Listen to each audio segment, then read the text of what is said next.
Here's a look at the latest run of the European, and things are really changing. Recently, it's been warm. We had some rain. We haven't had much winter weather now in a couple weeks, at least in Wisconsin. But the next week or two looks different.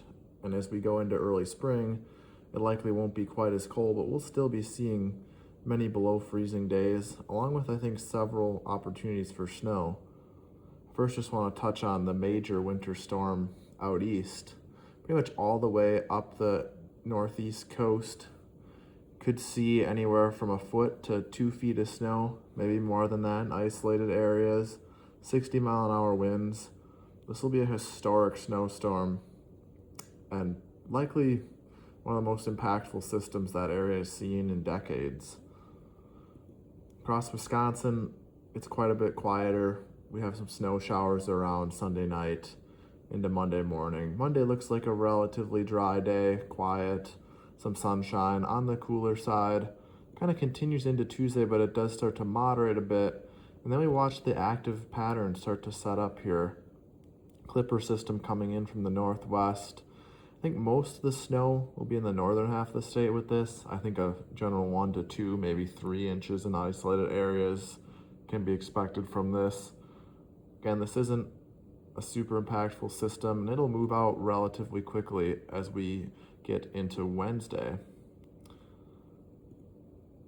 It moderates a little bit, and this will be a relatively progressive pattern, meaning it'll be quick in and out. We'll have a warm up and then a cool down. So by Wednesday again, we start to cool off as that system moves off to our east.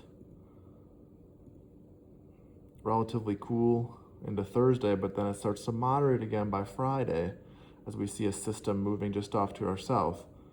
Now, there's a lot of question with this one. The latest run of the European is pretty weak here. Not really showing a whole lot, maybe some light snow, but it's keeping everything off to the south. The GFS and prior runs of the European were showing a little bit stronger system with potentially some snow into southern Wisconsin. Again, that's looking less likely, but I do think there's still a shot of snow in southern Wisconsin during the day on Thursday. That moves off to our east. Looks like the northeast could see more snow out of that one. Then Friday's our mild day. We could see highs in the mid to upper 40s across much of the state.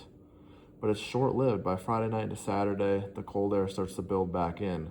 This looks to be a relatively strong push of cold air. I think it's going to be a cold weekend across Wisconsin, especially Sunday, and then into early the following week as we get into March already. So March looks like it's coming in cold. Maybe a little bit of snow too.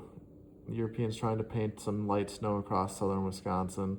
I don't know, this is pretty far out, but the pattern is pretty active. Warmer air to the south, colder air in the north, and that always brings opportunities for snow. This run of the European showing snow breaking out Monday, March 2nd across much of the state. You know, if this plays out, that could, produce several inches of snow. So, again, I think it's active. I think it's relatively colder, definitely colder than what we've seen recently, and I think below average as well. And I mean, this really does look to continue. I think there's some question as we go into, say, the 4th time frame of March as to whether the warm air will build back in. But this run of the European saying no, by Thursday the 5th, more reinforcing cold comes in from Canada. So we had a fake spring. I've been saying all along that winter's not over. I think this is definitely showing that. This weekend across Wisconsin, it was cold. We got some light snow, and I think there's more of that to come. Definitely don't put away the shovels, and definitely know that winter's not over.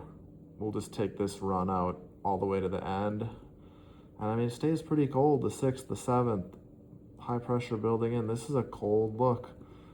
Maybe not the most active, but pretty cold across the upper Midwest. So there's still a lot of winter left as we go into early March.